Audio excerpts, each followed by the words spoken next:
And good evening, everyone. It's Gordon Causey coming to you live and unscripted, as almost always, on this Sunday, the 15th of September. And guess who's here? If you're new, Candy shows up at the start of every video. And so, shake a paw, lay down, speak, show your pretty face. There you go. She's got her biscuit. She's got her treat. Thank you for tuning in to tonight's live stream, whether you're watching it, whether you end up watching it live or later. Whatever the case, all is good. Danny Copeman, formerly Danielle, now Danny, because we have another Danielle, who was kind enough to change up his name, has already chimed in saying good evening to one and all, and saying that there are no bad evenings. I don't know about that. I've had some bad evenings in my lifetime. I see I've already got 3 likes, but it says I only have 1 person watching, but that's not always accurate because it fluctuates. YouTube is weird. Anyway, before I get going, you're welcome to thank you for the likes that I already have. And if you want to subscribe to the channel, you're most welcome. Just an old 58-year-old guy out in southeastern Ontario, ex-military, worked a number of jobs over the course of my life. Right now I'm working in a retail environment. I left the Canadian Armed Forces in June. June 1 was my last day, June 1 of 2021. So I'm 3 years removed. Anna Monarchy has made it. She's saying good evening to everyone. And another night, I'm going to be trying to endeavor to remember to use a different coffee mug every time. See how many nights I can go with a different coffee mug. This one is blank on this side. But, oh, sorry, Anna Monarchy. I always do that because of Anna Monarchy. He. Get my pronouns straight. And this just has the G for Gordon on it. Danny is back and he's writing, missing first part of comment. I was saying that tonight should be a good show. Not that every night isn't a good show. Well, I'll tell you, within the last 24 hours, or last 48, we'll say, I didn't do one Saturday night. I did one Friday night, and then I think I took 2 nights off. I took Friday and Saturday night off. And so much has happened since then. There was a strike out of Yemen. What the Yemenis, what the Houthis are claiming was a hypersonic missile sent toward southern central Israel. Apparently no casualties. That the Israelis are claiming they shot down, but it still apparently did cause some damage, although no loss of life. I don't think any injuries. So that's a big news event, and that's kind of what I'm going to be talking about. That was the main focus for tonight. But then early this morning, as I was getting ready to go to church, I saw that Alistair Begg, and I already did a video on this early this morning, Alistair Begg, who's a prominent faith leader. He is the head pastor at what some would refer to as a mega church. I think it's called Parkside. It's in Cleveland, Ohio. And he has announced that over the course of this coming year, he'll be stepping away from his role as the senior head pastor at his church, Parkside. I don't know what it's called beyond Parkside. He also has an online ministry called Truth for Life. And he was going to be transitioning out. He's given a year's notice to allow the church to navigate this change. And Alistair Begg, if you weren't familiar with him prior to last year, September 2023, he became something of a news item because he was promoting a book that he'd written and was promoting it. He was going on podcast interviewing, and it was on a podcast that he did that he shared an experience from his church where I think they have 1,500 or more members. I seem to recall. I watched the entire podcast because I'm one who always likes to get context. I don't want to hear what others are saying, because what I heard others saying was, it's often wrong, and it was wrong in the case of Alistair Begg. And what he said is that he was contacted by a grandmother at the church, and I don't even think he was familiar, that he had a relationship. He didn't know this woman, or not well. He'd probably shaken her hand and stuff like that, but he didn't know who she was, but member of the church. And she was seeking advice from Pastor Begg, her pastor, about whether or not, and I think now it was a granddaughter who was going to be getting married in joining a same-sex union, and there was going to be something of a marriage type ceremony. I'm one who holds to the biblical definition of marriage. A marriage is something that happens between a man and a woman. A woman and a woman, yeah, they can shack up and they can call it a union if they want, but I don't consider it a marriage. And they were having a celebration, and this grandmother had been invited, but she was struggling with whether or not she should attend and wanted Pastor Begg's advice. And in a nutshell, he wanted to know, is your grandchild fully aware that you are a professing Christian, that you profess Jesus Christ as Lord and Savior? And apparently to that question, she answered, yes, my grandchild knows this. And then he wanted to know, does your granddaughter know that as a professing Christian, you cannot condone a same-sex union? And the granddaughter was apparently aware of this as well. And given those constraints, in this one specific instance, Pastor Begg suggested to this grandmother that, with that being the case, he suggested that she, in fact, attend the ceremony and to nicely wrap up in nice gift paper, give a gift of a Holy Bible. And boy, he got slaughtered by some for daring to make that recommendation. And some came out and said, Alistair Begg condones and says that Christians should attend same-sex marriage ceremonies, which is not what he said. It was not a blanket recommendation for all Christians in any circumstance to attend a same-sex wedding. That was not what he said at all. And it was so annoying to see it framed in that context, which, to my mind, if you're going to criticize someone, at least represent that individual's views properly. Don't misrepresent what a person says to build yourself up. Don't lie about what he said. And he said in that interview and in subsequent interviews after it blew up, and it didn't blow, it blew up. It happened months before. That interview took place months before. No one noticed it. And then it was in September of 2023 that someone noticed it, and it somewhat blew up the internet. Not quite that far, but certainly within Christian communities, Christian commentators, and many of whom I don't think even bothered to watch the full podcast interview where he explained the situation, or to listen to his subsequent sermon after it blew up. He gave a sermon and he addressed the issue and specified that this was a recommendation for one specific individual in one specific circumstance, that it was not a blanket.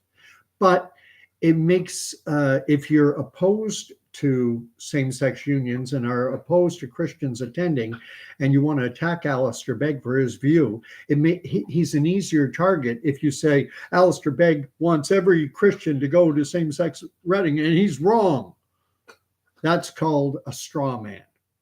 That's where you try and make the argument of the person with which you disagree incredibly weak. And straw man arguments are a form of what I consider to be intellectual cowardice. You haven't got the gravitas to tackle the specific issue at hand, and so you build a straw man and you lie and you fabricate. And that's not a Christian thing to do. With that being said, I'm not suggesting that Alistair Begg was right in his advice to this particular grandmother. I'm not saying he was right, but I'm equally not saying that he was wrong. I believe I have a reasonably good understanding as to the reason why he made the recommendation that he did. Christians are often thought of as being judgmental and hateful. That's the way we're portrayed in the broader culture, what I call the ecclesia, the public square, where these holier than thou, self-righteous, hateful, exclusionary jerks is the way Christians are portrayed. Just turn on, tune into the broader mediums like television and Netflix and everything else. Hank Holiday from Texas has shown up. Whoop. And Danny Copeman's asking me if I got the emails about the Springfield, Ohio pets. I got one of them. The second one, and I've got to look through my spam and that, but I tend to empty the spam folder out and I don't check it too carefully. But at any rate, was Alistair Begg right or wrong in his, and I covered this in this video this morning, but I have had some, that was a very quick reaction. I just learned of his decision to transition out of his role. And some still can't let go of their animosity towards Alistair Begg over this recommendation to this one specific individual. And so I saw one commentator at least, and probably more, but I saw one framing it as Alistair Begg stepping down, making it sound like it's happening right now. He's stepping down right now. And he's been in public ministry. He's 72 years of age, and he's been in public ministry for 50 some odd years. And so if he wants to step away from the pulpit and do so over a long, protracted, year-long process so that they can, find a suitable replacement and do everything proper and the way it should be done, he's doing it the right way. But his detractors, because of one recommendation. And in that video this morning, I spoke about the commandment, the prohibition against taking the name of the Lord thy God in vain. Thou shalt not take the name of the Lord thy God in vain. And that is most commonly, I find, rendered as not swearing, not saying, oh God, oh, you've taken the name of the Lord, our God in vain. You said, oh God. And I was watching commentary. Jordan Peterson had his roundtable of various religious theologians, experts, and they were talking about this. People who have studied Hebrew and ancient Greek know the languages. And what really struck me is that the word take in the ancient Hebrew, thou shalt not take the name of the Lord thy God in vain. The name take can equally be translated roughly into put on the name of God, as into, I equate it to sitting in the judgment seat and saying, I am God, and thus saith the Lord.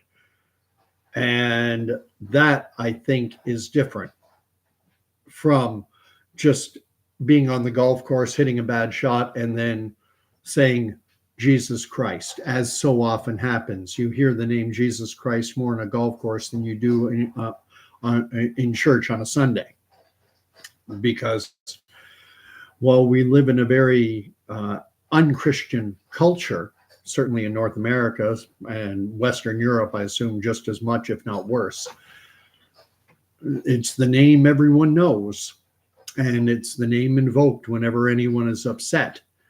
They say Jesus Christ. And I have now started to take that as an opportunity to hopefully find an opening to witness. And I'll say to people now, not 100% of the time, but often, I often say to people, do you mind not bringing Jesus into this? That's a precious name. And it has opened up a couple of conversations.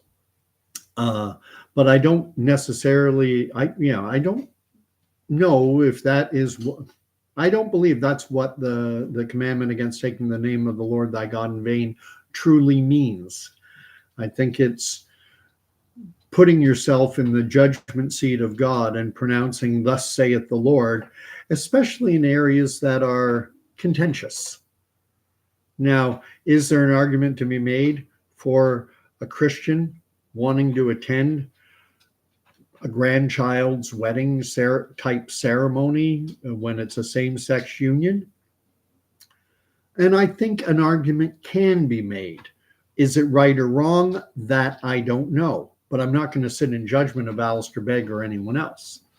And the argument, he makes it somewhat. He says, that because of this pejorative attitude that the broader culture has regarding Christians, if the grandmother doesn't show up, well, what's the reaction going to be of the family and the broader network of people around that couple? They're going to say, oh, well, she's a Christian. You know what the Christians are like. Typical stuff, high and mighty, holier than thou, hateful, exclusionary. That's just what Christians are like. And what a chance to say, hey, I'm going to go. I'm going to go, and I'm going to frame this in the context of the Gospels. And I'm going to go and I'm going to sit down at table with the tax collectors and the other sinners. And I'm going to ruffle the feathers of those who are holier than thou, who think they know everything. And I'm going to sit down at table with them. And we know what happened when Jesus sat down at table with the sinners, the tax collectors and such. The Pharisee tongue started wagging. You're not supposed to do that. There's the book. We're not to, we're to be separate from these evil people. You're not, and we all know what Jesus said. Jesus said, I didn't come to call the righteous. The healthy have no need of a physician. That's about as much as I want to say on it. I find it sad and I find it depressing. Christians, we love to find things to fight over. We love to point to ourselves and say, see, I'm better than that one. I'm better. My doctrine's better than that Seventh-day Adventist, or my doctrine's better than that Roman Catholic, or better than that Reformer, or better than that Pentecostal, or better than that Baptist. And it was Carl Jung. I believe the quote is attributable to him. Carl Jung is somewhat considered to be the father of psychoanalysis. He was a student, I believe he was a student of Sigmund Freud's, but he more or less divorced himself from Freudian teaching and this whole idea of everything goes back to your mother. Some things perhaps, but not everything the way Freud thought. And he took psychoanalysis far deeper. And he said, with respect to Protestantism, that the natural progression of Protestantism, as a broad term, the natural progression is for each individual to become a church unto themselves. Thus says this, thus saith the Gordon. I'm not God. And neither is anyone condemning Alistair Begg. If you ever want to see an amazing sermon that he did, search out the entire sermon. You can get a small clip, a snippet of it, by typing in the thief Alistair Begg, Alistair, Alistair Begg, Begg, and the thief on the cross. But best is to hear the whole sermon. And it's an amazing teaching on the sufficiency of the cross and the necessity for us as Christians to preach the message of the cross to ourselves each and every day as an act of humility. Because part of what he says is that when he refers to it as the old Fort Lauderdale question: if you die tonight, or if I was to die tonight, and you were to be seeking entry into heaven, what would you say? And if you start off by saying, because me, because I did this, because I did that, because I am continuing. And then he said, loved ones, the only proper answer is to say, because he because of what Jesus did on the cross. That's the only thing that reconciles and makes us whole and makes us righteous in the eyes of God, because in of ourselves we can do nothing. And it is an amazing message that he delivers in that sermon. He was down visiting college, or rather a church, I believe, down in Texas. I got to catch up on what's being written. There are a few things. Just checking. Sharunian is here, and he says Israel versus Palestine has been going on for centuries. It is not something new. Absolutely true. It's been going on.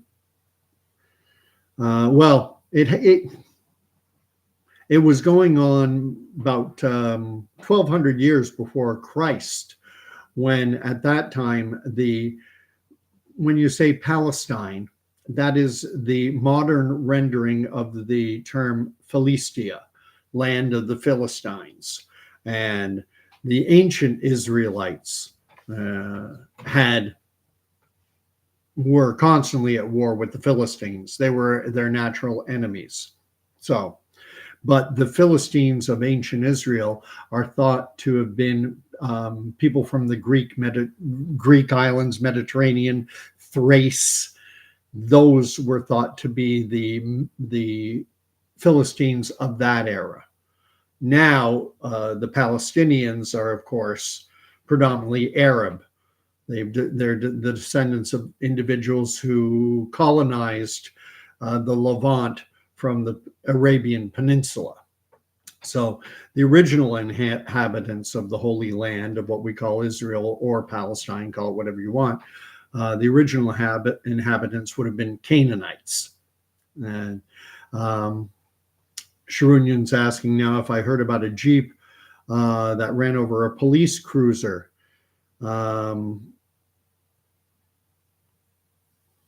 I think I might have seen a short clip of a video on that at a Tim Hortons or something. I seem to recall seeing and a couple cruisers involved, but there's so much happening on the news. So, again, just, we had, when I started the video, when I woke up this morning, there was the news of the Houthis firing this hypersonic missile, whatever. And maybe it wasn't hypersonic. Seems to be some debate over what actually qualifies as a hypersonic missile. But they fired a missile at Israel.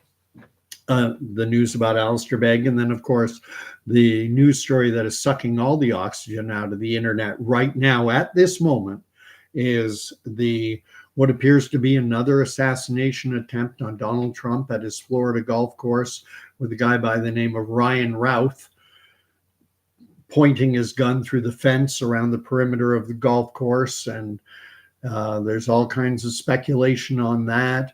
It's said that he was a rabid anti-Trumper or never Trumper, was exhorting the likes of Nikki Haley and Vivek Ramaswamy to stay in the race and fight until the end, because you have to stop Trump. He's a threat to democracy. People have been all over this man's Twitter profile, and there's a picture of him going around that visually it's a picture of him wearing it with the American flag in behind, and he looks, he's a guy around my age. I think he's around 58 years of age, like me, and he looks like what typically is portrayed as the average Trump supporter. And I saw someone frame it that way, saying, just look at the guy's picture, who he was, who he supports. And I'm sure we'll get some left-wing conspiracy theories talking about how this was an orchestrated event to boost Trump's popularity. I'm sure that's going to come out. I haven't seen any of it yet, but I'm sure it's out there. And so it just strikes me that I've used the term before on my feed here about below the fold or above the fold. Back in the days when people actually read the newspaper before the internet took over, a newspaper would be in a box, and one of those open box, drop a quarter in, lift it up, and there's the paper. Well, if you didn't want to spend the quarter and you just wanted to look, the paper, the broadsheet paper, would be folded in half like that. And so under the fold, you couldn't see, but if you just looked in, you could see the news stories on the top of the fold, but not what was underneath. So when you talk about top of the fold, it's the prominent news, and then everything else is buried under the fold or on the back pages. And stuff starts out on the top of the fold, then it moves to the bottom of the fold, and then over time it goes on the back pages. And look, I think it was July 13th when the assassination attempt was made in Butler, Pennsylvania, when the bullet grazed Donald Trump's ear. That's like ancient news now.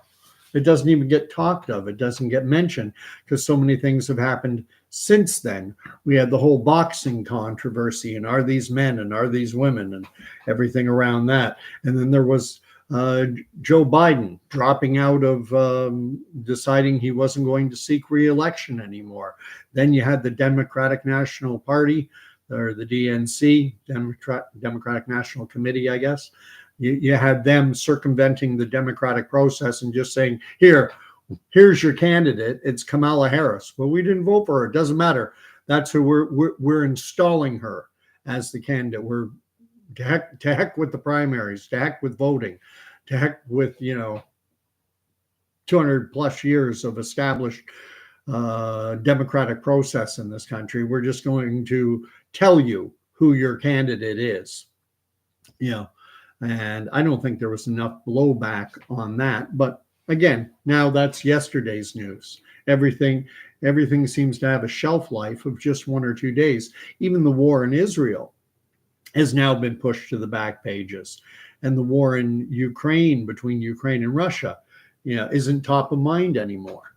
And there's this currency. You got to be current. You got to talk about what's happening right now in the here and now, and forget about that stuff from before. Just going to catch up. Sharunian wrote, Gordon's hands must be 9 inches, the biggest I've seen. My hands are actually not that big. I can't even palm a basketball. Danielle has made it good because I couldn't remember your last name, Danielle, and now it helps having formerly Danielle Copeman being Danny Copeman, so that I don't confuse the two chatters and God love you guys, all of you showing up. I really appreciate it. I love the engagement. It animates me so much. And I just think it injects life into the live stream so much. It's a live stream. You're here live talking, we're chatting. It's wonderful.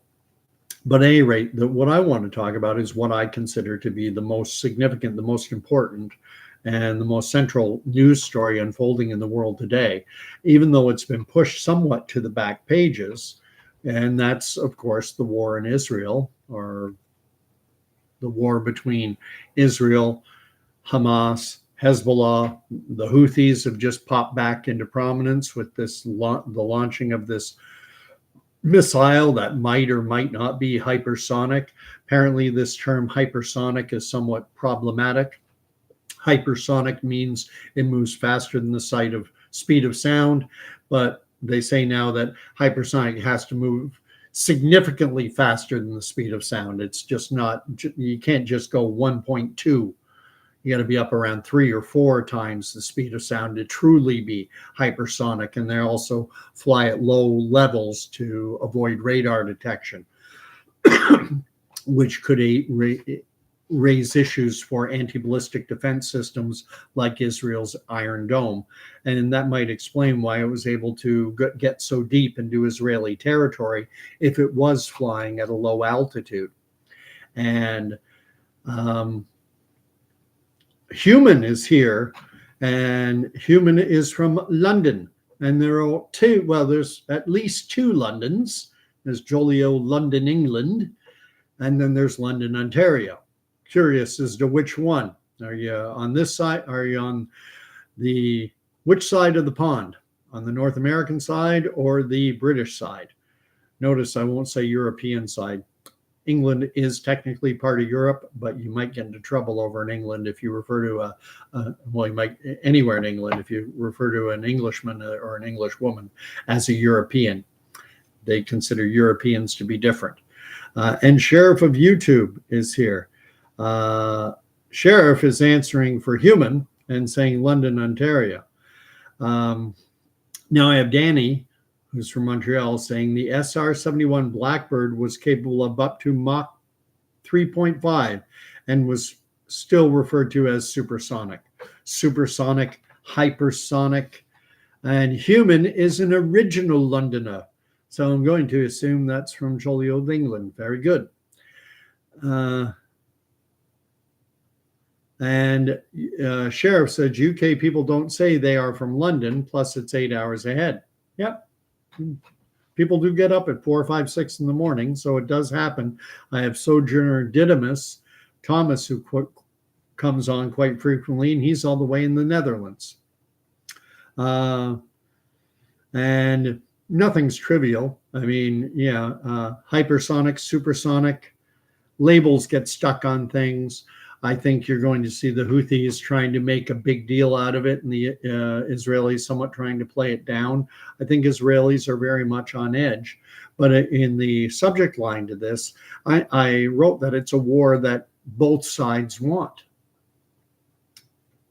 And I do think that's the case, especially on the extremes, on the extremist Islamic side and on the extremist ultra-Orthodox Jewish side. Both of them want this war to take place. It's simply a question of timing. I think the Iranians, and we have to remember that all of the Houthis, Hezbollah, the Hamas, Islamic Jihad, militant groups in Syria and Iraq, these are all sponsored by Iran. Iran is more or less the ringleader. They're the puppet master. And I think from the Iranian perspective, while they want this war, they may not want it right now. I don't know that they feel that, I do not believe they feel they are best prepared to fight a major war specifically right now at this time. I think they would like a little more runway, a little more time to prepare, a little more time to get supplied by their ally Russia, and so that they're better positioned to achieve their ultimate goal. And their ultimate goal was, and will continue to be the elimination of the Jewish nation state. They do not want Israel to exist. They want it replaced by an Islamic state. You can call it Palestine. I don't think, if Israel was to be wiped off the map, I don't think there would be a country called Palestine.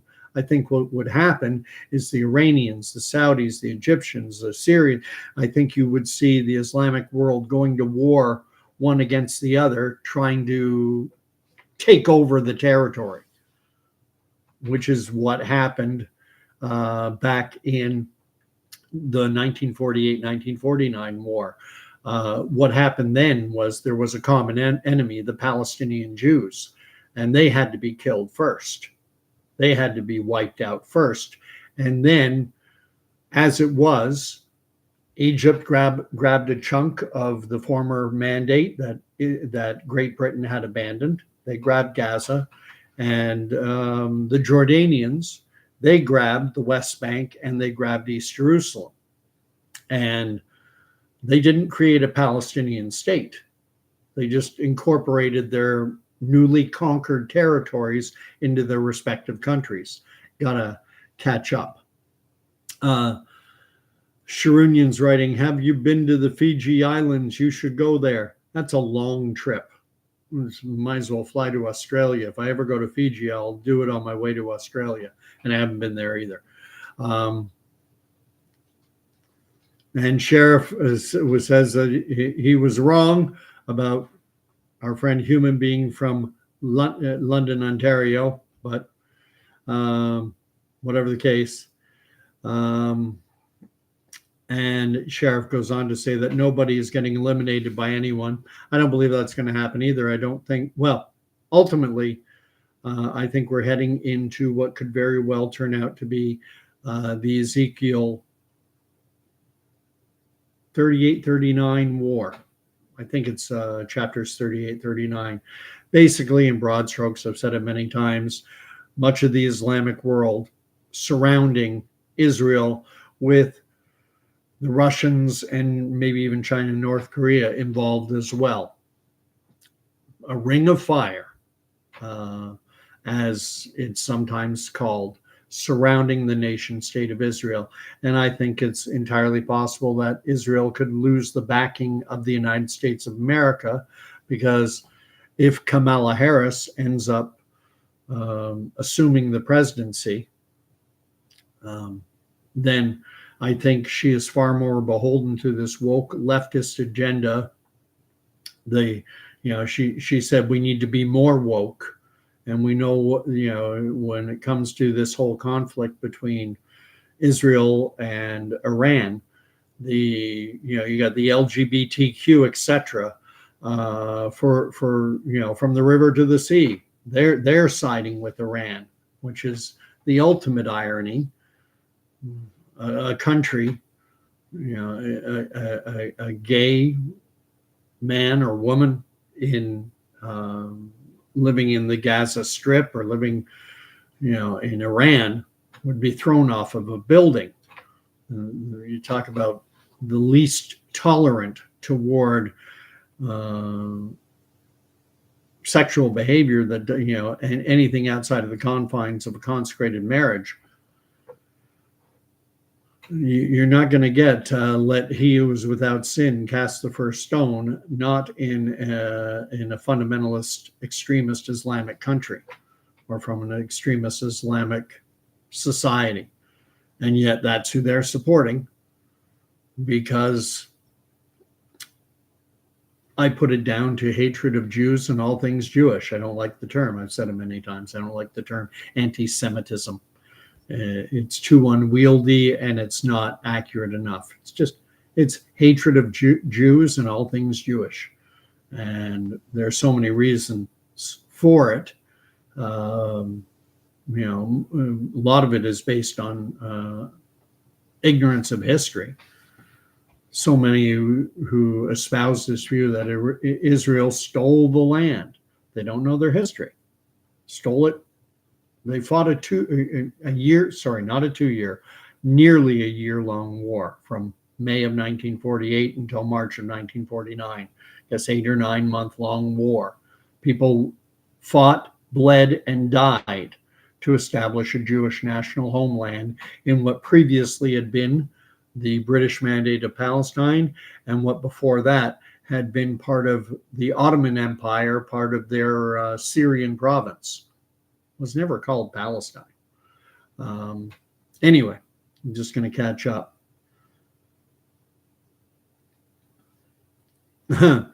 Sheriff says there are no gays in Iran. I like the way you spell gays. Not out of the closet. If you're out of the closet, you're going to be thrown off a building. Danielle writes, "Queers for Palestine, how insane." And it is, but when you talk to these individuals, talk to people who espouse this, from the river to the sea, Palestine will be free. Ask them what river they're referring to. And in many cases, they don't even know. Ask them what the sea is, and some of them will tell you the Atlantic. And that's the level of ignorance, because the river, of course, is the Jordan River. And the sea is the Mediterranean, which basically it's like saying, North America will be free from the Atlantic to the Pacific, from the Beaufort, from the Arctic Ocean down to the Gulf of Mexico. That's but people don't know what the river and the sea means. It's just, it rhymes. It rhymes. If the gloves don't fit, you must acquit. Oh, it rhymes. It must be true. From the river to the sea, Palestine will be free. Oh, it rhymes. It must be good. I'm doing a bit of the straw man here. Apologize, but if someone can can make an argument without distorting or outright lying about history or being completely ignorant of history. Well, Israel was simply created by Britain, by the British and the UN. They were handed the country. It was given to them as a gift. No. Granted, the UN tried to create a Jewish nation state, but the Arab world rejected it. They said no. And then Britain just left. They didn't hand it to anyone. They just left and said, shoot them all and let God sort it out. They let them kill each other. There was a big war, 5 countries, and sent forces. Actually, as many as 7 Arab states sent forces. But the 5 primary ones, I've said it countless times: Egypt, Jordan, Syria, Lebanon, and one more. Syria, Lebanon, Jordan, Saudi Arabia, and Egypt, which I have to go, when I point to them, they're backwards to what they display on the screen because my right is left and left is right. And I love what Danny is writing. Send queers for Palestine to Palestine. See how long they last.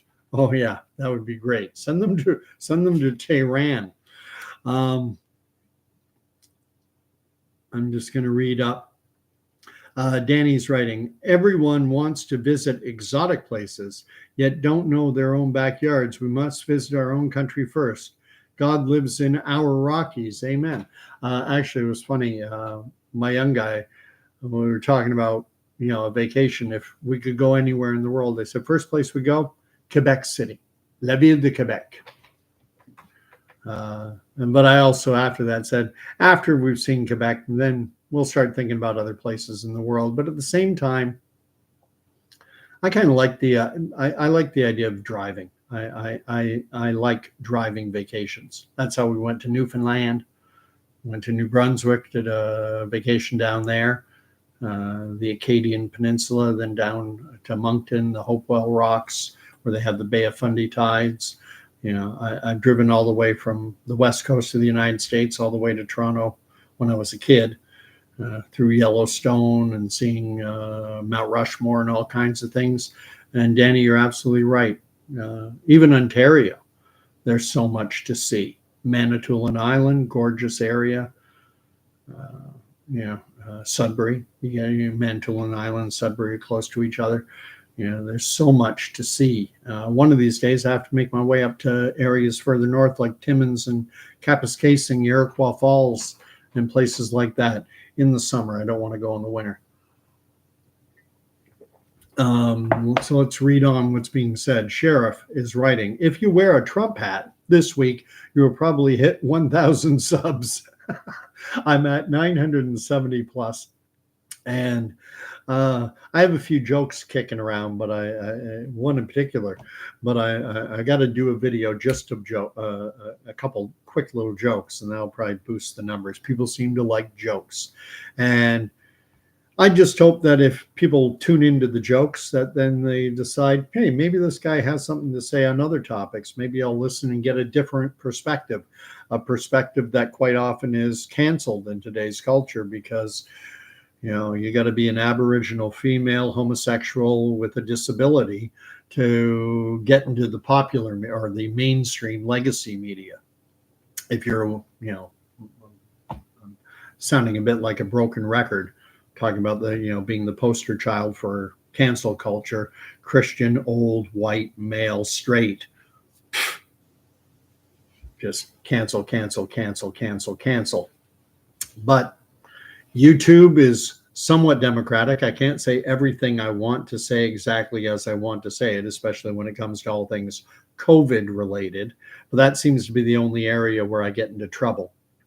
So, and that's coming again too, but we'll see. You can watch Dr. John Campbell just dropped a video within the last 24 or so hours talking about the fact that Florida's Surgeon General official recommendation from the Surgeon General of Florida is not to get an mRNA COVID vaccination. Now, the Surgeon General for the state of Florida is a qualified professional. I'm not, so don't shoot the messenger, YouTube. I'm just sharing what the Surgeon General for the state of Florida said, someone who has the requisite education and background and all the bona fides. He's qualified to offer an opinion. I'm not qualified to say whether to offer an opinion on his opinion, so I'll let it go. However, for my own part, I was already following his advice. I never got one. Anyway, Daniel, I forgot you live in Newfoundland. I get to go out and see the ocean every day and the stars at night in all their glory. I would go insane otherwise. That's the beautiful thing when you get out of the large urban centers. There's something called light pollution. That's a term that astronomers use. And when if you're living in a big city, Toronto, doesn't matter, even a city like Hamilton, London, Ottawa, where there's an urban glow and it obscures so much of the sky. I went camping up in Abitibi-Temiskaming, way up northern Ontario. I'm talking past North Bay. Roughly, if you know where New Liskeard, Ontario is, we're just on the Quebec side of the border from New Liskeard. And the sky is unbelievable because you're hours away from any major population center. The biggest lights around are street lamps. And it is gorgeous. And I think it helps with establishing, it strengthens your faith in God and coming to the realization that this is not some random accident. The majesty, the beauty, the wonder of this incredible creation, when you get out into nature, when you're able to see a nighttime sky, you realize this is no accident. This is not just random mutations. This just wasn't a big bang with matter floating around in space chaotically, and then somehow incredible order, just pixie dust or something causing it to happen, and then random mutations. First you would have to have what they call spontaneous generation, lifeless matter somehow coming to life, somehow out of the primordial soup, little one-celled organisms. And then by more accidents, they split into two-celled, and then 4, and then 8, and 16. And then eventually, it just keeps getting better and better and better and better. There's no decay. Things move upward. We evolve rather than devolve. Things don't decay. They get better. And I've said it countless times. Intellectually, I cannot wrap my head around this idea that consciousness, our ability for speech, to dream, and all this, that it is simply random accidents, millions, probably billions of random accidents, one after the other, this process that Darwin put forward of natural selection. And that there are constantly, Darwin's theory is that there were constantly lots of mutations, and most have no benefits, so they get discarded. They don't last. But the mutations that are beneficial, that they give those organisms with that mutation a competitive advantage. And so the other organisms die out, but only the superior ones survive. I don't buy it. I don't buy it because Darwin's book was called Darwin's Theory of Evolution and the Origin of Species. And the origin, you got to start at the beginning. The origin of species contends that lifeless matter came to life. And is that possible? Can you scientifically prove that inert, lifeless matter can come to life? And countless scientists over the years, most prominently Louis Pasteur, biggest name, tried to prove that Darwin was right, tried to prove that you can take lifeless matter and bring it to life. And every experiment failed. And so what science has concluded is that only life can begat life. That is the scientific conclusion of today. That will remain the scientific reality and the scientific fact unless or until someone's able to show, until there is a replicated experiment done, an experiment that is done and can be replicated that shows lifeless matter can spring to life. But it's been 100 plus years and they've tried countless times and no one's been able to do it. Maybe Occam's razor, the most plausible explanation, is probably the truth. Probably the reason that they can't do it is because it cannot be done. Only life begats life. Going to catch up on the chat.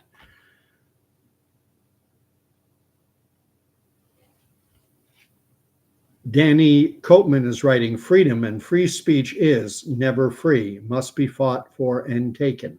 Granted, and sometimes you have to take the hit. Now, the hit in the case of YouTube means that my first video, I've already got one strike against me. I got my previous strikes got wiped out. I was a good little boy for a long enough time that they gave me all my strikes back. I had a clean slate.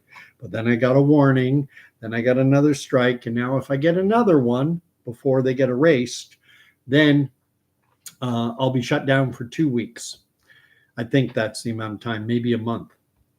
And then I believe it's 3 strikes and you're out, and then my channel is down and I lose the capacity to have live videos, to have a channel.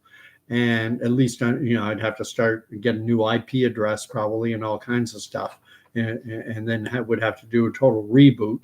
And the main thing I want to do with my channel is to preach God's good news that's in this book. And it's a tough slog because the enemy is at work, and the enemy doesn't sleep. And the enemy wants everyone to regard this as mythology, a joke. They want you to think of Christians as hateful, exclusionary, ignorant, troglodytes, unenlightened, anti-science, any negative thing you can stick on. That's what they want Christians to be viewed as. And if you can have that as the dominating view, it makes it very difficult for Christians to proselytize or to spread the gospel good news, because people don't want to hear it. People don't want to associate with something the broader culture views as ignorant and backward and all those ugly terms. And Danielle is going on about how the stars are amazing in her part of the country. And Danielle says, God made such a beautiful planet. Too bad he put us on it. LOL. It's that old question of if a tree falls in the forest and there's no one here and there's no one around, does it make a sound? Without consciousness, the ability to be consciously aware of the beauty of this creation, would the beauty exist? What's the purpose of creating it otherwise, unless it can be enjoyed by the creation? And that's what we are. We are part of it. We are part of this creation, but we are the pinnacle. We are the pinnacle of this creation. And it's our capacity to appreciate, enjoy, take in, be awestruck by this creation that separates us from the rest of this miraculous creation. We have a sense, humanity has a sense of right and wrong. It's etched on our hearts. The enemy has been hard at work for centuries, for millennia, trying to erase that, trying to let it, do what is right in your own eyes, do what you feel. Don't ignore objective reality. You don't, just sate your every desire and get away with as much as you can get away with. Just don't get caught and everything's all good. Oh, there's balance. There is balance. For every action, there's an equal and opposite reaction. That's something that's built into creation. Human, our friend from London is writing, the survivors of the environment at that time reproduce. They don't choose to mutate. Okay, I think it sounds like you're putting forth something of a defense for Darwinian theory. I don't, the biggest trouble I have with Darwinianism, or Darwinism, however you want to frame it, the biggest problem I have with Darwin is the origin, the starting point from which everything else flows, and that is that lifeless matter can come to life spontaneously, magically, out of the primordial soup. Show me an experiment that shows that can be done. If that can be done, then okay, maybe the rest is possible. But if your starting point, you can't even prove the starting point. The starting point has been proven to be false. With everything we've, over 100 years of studies and experiments trying to prove Darwin's theory of how the origin started has been proven false. Now, maybe in the future sometime, someone will come up with an experiment and be able to prove it true. I don't believe they will. Anyway, Danny is asking if we've heard of the Darwin Awards. Yes, the Darwin Awards, that's people who do things that are incredibly stupid, that quite often end up with them being hurt very badly or maybe even killed. I think that's what you're referring to, Danny, with the Darwin Awards. Those are the people who didn't survive. That's kind of random selection. They get weeded out of the gene pool. Stupidity gets weeded out of the gene pool. Famous last words, hey, y'all, look at this. Or, hey, y'all, check this out. Danielle got a hate speech warning from YouTube, and I don't even have a channel. Right? A comment that you left. And it's insane what can generate that kind of thing. I get them on Facebook all the time, although not for a while. I think since Zuckerberg has come out and admitted that they were taking direction from U.S. government and censoring valid voices, scientific voices, expert voices with respect to COVID. And there's so many things we found out about that, the lies that were promulgated and promoted on social media like YouTube, like Facebook, like Meta, like Instagram, and all the rest. The lies were given prominence. Social distancing is scientifically proven. Then even Anthony Fauci himself was forced to acknowledge that there was never any science, nothing scientific to support this notion that 6 feet, 2 meters distance will mitigate the spread of a viral pathogen. And yet so much evil in this world, so much evil. And if you get into this book, you can find out about the author of all truth. Satan was a liar from the beginning and is the father of all lies. Words of Jesus himself. And how many lies have we heard? The SARS-CoV-2 virus came from a bat in Wuhan and jumped to humans at a wet market in Wuhan, China. The SARS-CoV-2 virus did not originate in the lab. Social distancing will keep you safe, will protect you from a viral pathogen. How many lies have we heard over the past 4+ years? And before that, Iraq has weapons of mass destruction.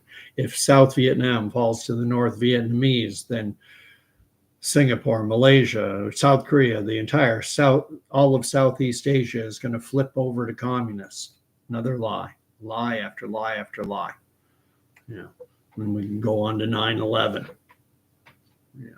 Saddam Hussein, Osama sitting in a cave in Afghanistan somewhere with a little flip phone, Nokia type phone, was able to circumvent the world's intelligence agencies and security apparatus, and hijack at least 4 planes.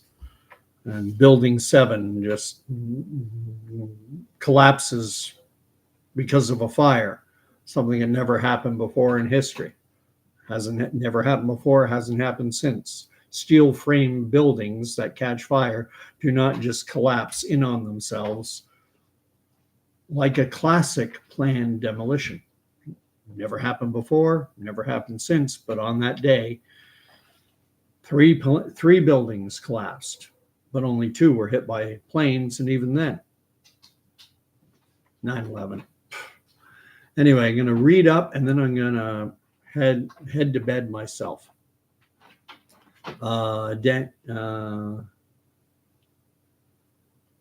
Sharunian talks about the elephant in the room speaks. Danielle says, here is something none of you have heard. Water can talk, walk, sing, cry, laugh. Don't believe me? Oh, we are 70% water. How is that possible? Because of God. Amen. Amen. I was at church today. Oh, it was it was a bit of a sad service at the end. And there's one gentleman there, I've actually mentioned it on here before. He's one of the people I know who has experienced a sudden onset of a very aggressive cancer. And yes, I do know that he did, what. He's a friend of mine, not a close friend, but we talk often. And yeah, he, what it. And then found out there's another woman with 3 very young children who is now widowed. Her eldest is 8, and she has 2 other children. And the pastor of the church was calling us to, live up to our Christian calling and to, be there for this woman and to be there for JP, And we laid hands on them. We prayed. I had tears flowing down my eyes this morning. It was good,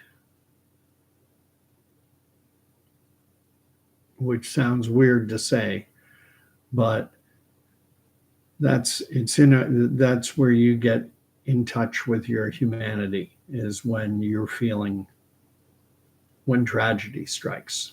And sadly, that's the case. It takes sometimes tragedy to put us in touch with our humanity and to remind us of how temporal this life really is.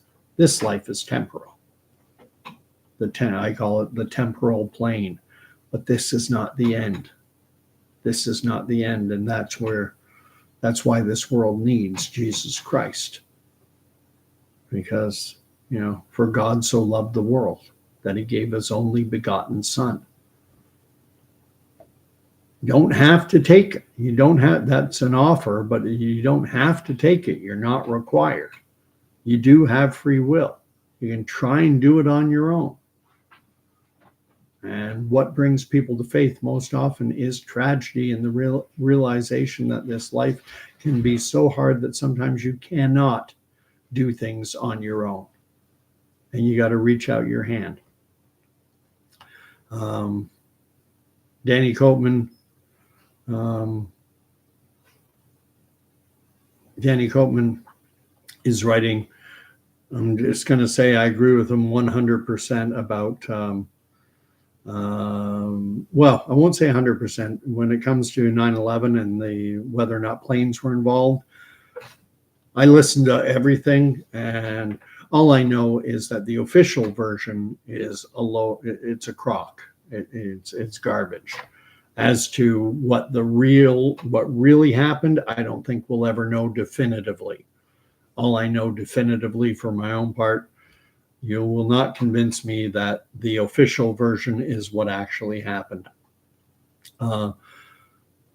Human over in London is asking me if I have any opinions on Muammar Gaddafi, I'm assuming you're referring to the former leader of Libya, who was taken out by the Americans.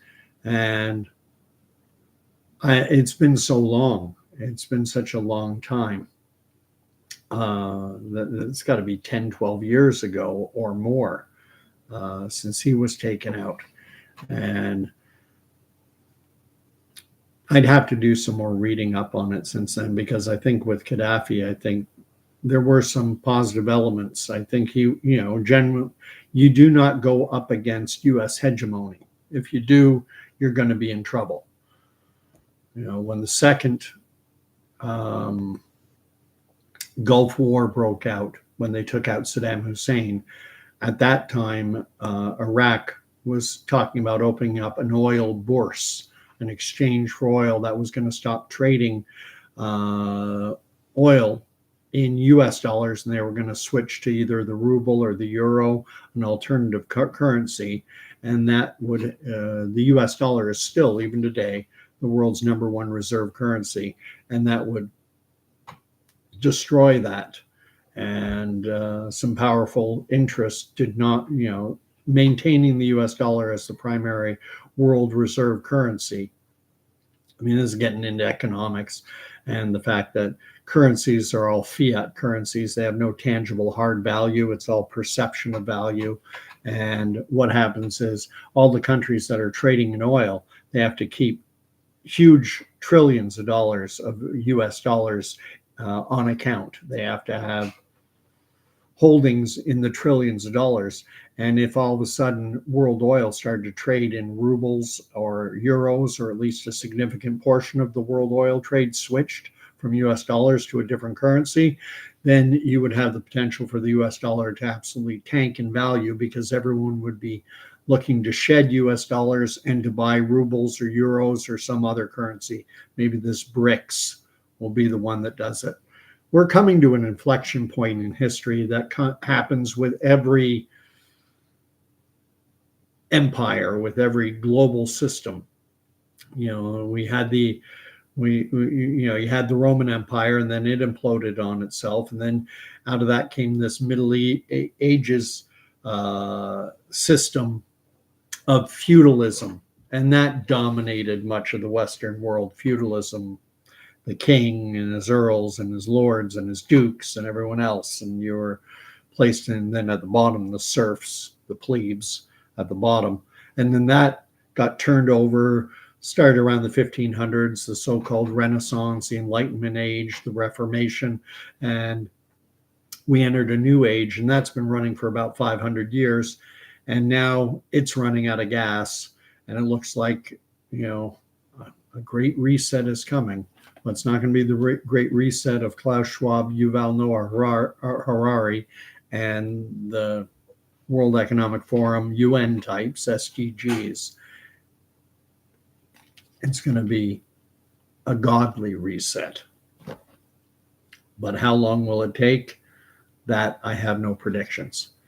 And thanks, Danielle. It's a rough one.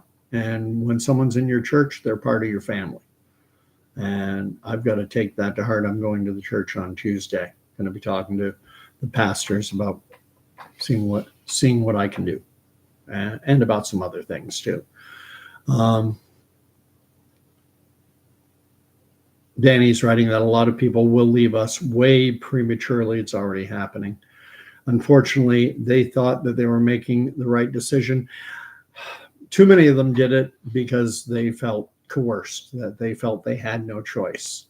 And I can be empathetic with those individuals who were faced with the project. Imagine having young children, being the sole breadwinner in a family, and you had no allies. Everyone else around you, half of them are getting it because they want it. You don't want it, but you're being told, well, then you're going to be out of work. You're out of a job now. And how are you going to put clothes on your children's backs? How are you going to put food on the table? How are you going to keep a roof over their head? It's a difficult, and not everyone has the time, inclination, or even the, and not necessarily even the, mental capacity to wade through everything. It's easier just to, and I don't mean this in a negative way, it's easier just to listen to the nightly news, and because lives are busy. Imagine someone with 4 or 5 kids. Do they have time to be going on the internet and checking out what Dr. Robert Malone, Peter McCulloch, Michael Yeadon, Francis Christian, what all these doctors, these who are going against the narrative, do they have time to go onto alternative platforms and seek out these voices? No, they don't. They don't have time. And so I don't want to blame them.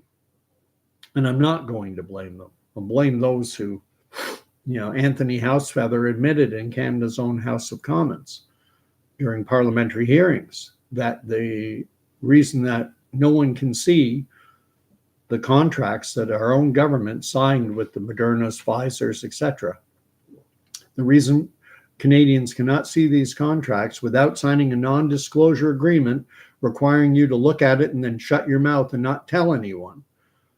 And the reason for that, according to Parliamentary Secretary Anthony Housefeather, Liberal Party of Canada, is that it was a requirement of the pharmaceutical companies who are being asked to rush a vaccine through without doing the proper meticulous and time-consuming research to determine that, that you do not take a 10-year process and redact it down to just a few short months without the potential, and I think we're seeing more than potential, for very real harm to be done.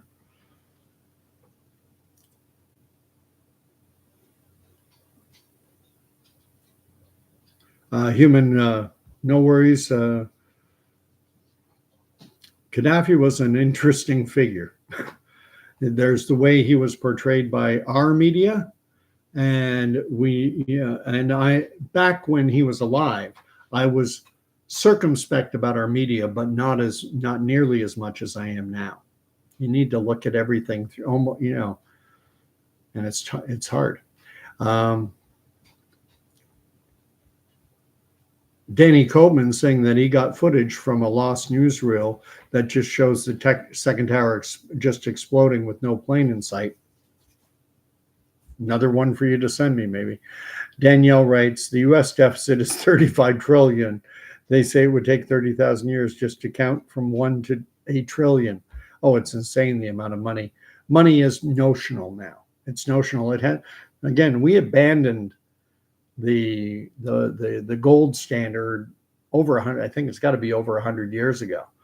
I mean, if you think about the evolution of money, first it was the barter system. If you lived like in Great Britain, your wealth was measured in how much livestock you had, how many cows. If you lived in Ireland, how many cows does he have? He's got 100 cows. He's a rich man. Oh, but he's not as rich as this one.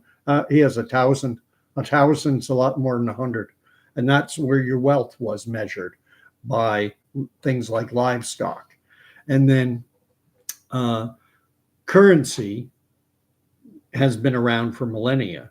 And it was typically coins made of precious metals, gold, silver, copper, that had hard tangible value.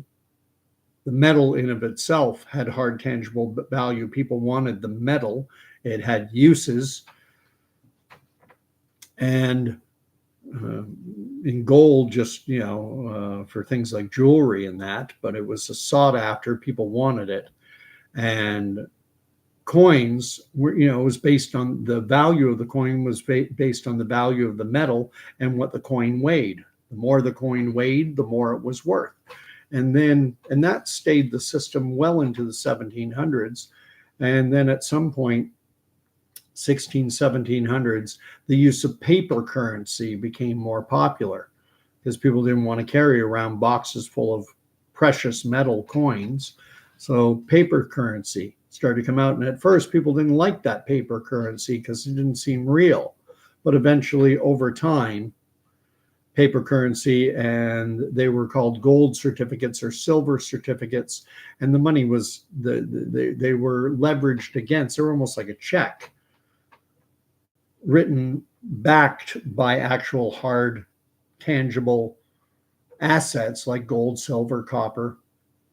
And then sometime around in the 1910s, around the time that the Titanic sunk, we started moving away from the gold, what is typically referred to as the gold standard. And we got away from that. And by the 1970s, countries like Canada, the United States had basically divested, the governments had divested themselves of all hard currency assets, of all hard tangible assets like gold and silver. And now we're into, it was up until the 1960s that when you got a quarter, a dime or a nickel, that these actually had, quarters had silver in them. If you find any, I think it's pre-1968 in the US, somewhere around there, and Canada, if you find a quarter from 1968 or prior, there's a good chance it has silver in it. I'm not 100% sure on the year. Maybe here someone knows. But anyway, man, I've been going on for over an hour and 15 minutes. Let me read up the last few.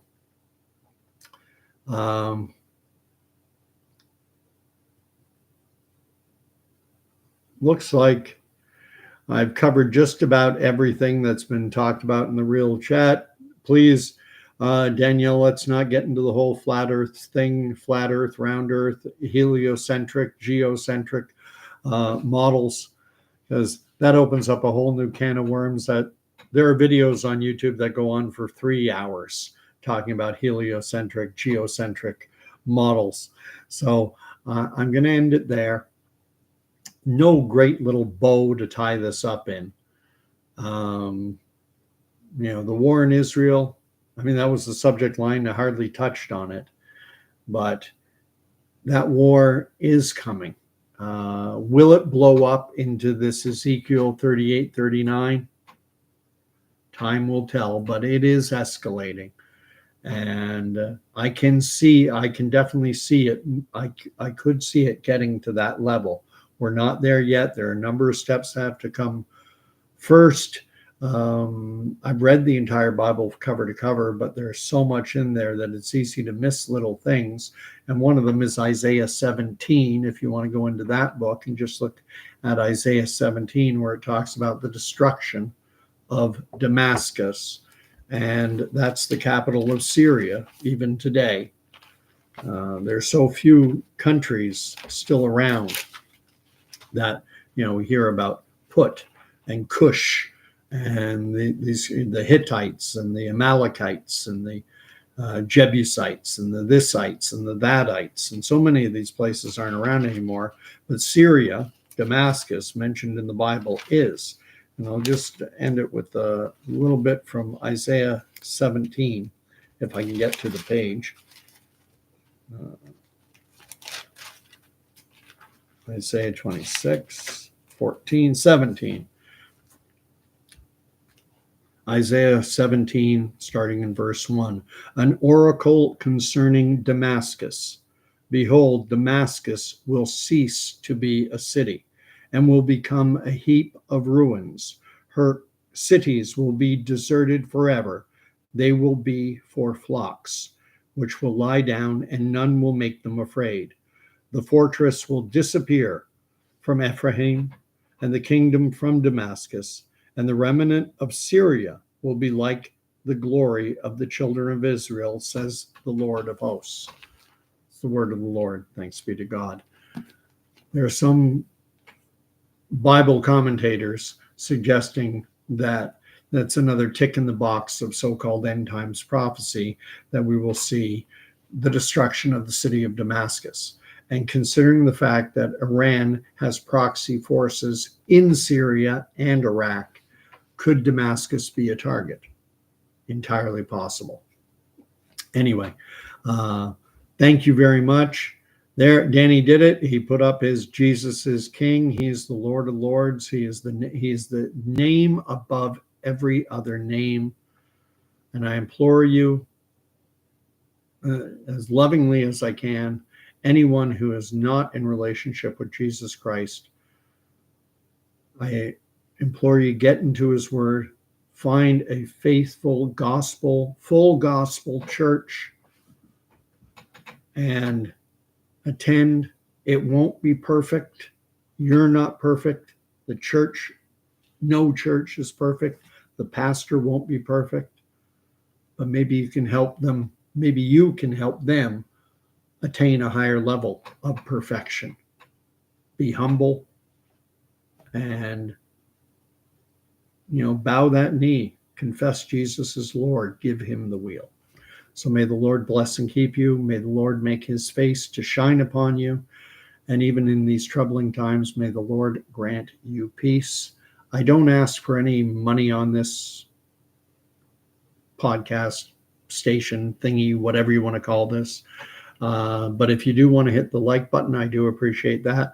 And if you want to subscribe, help me climb, because the more subscribers you get, the more YouTube, I think, disseminates your channel. It comes up more often in searches and things like that. So love you all too. Danielle, thank you. Danielle Sharunian, Danny Copeman, Sheriff of YouTube, too many names. You guys are wonderful. And you made this enjoyable, even though I went all over the map. And I'll see you all in a night or two. God bless. Good night.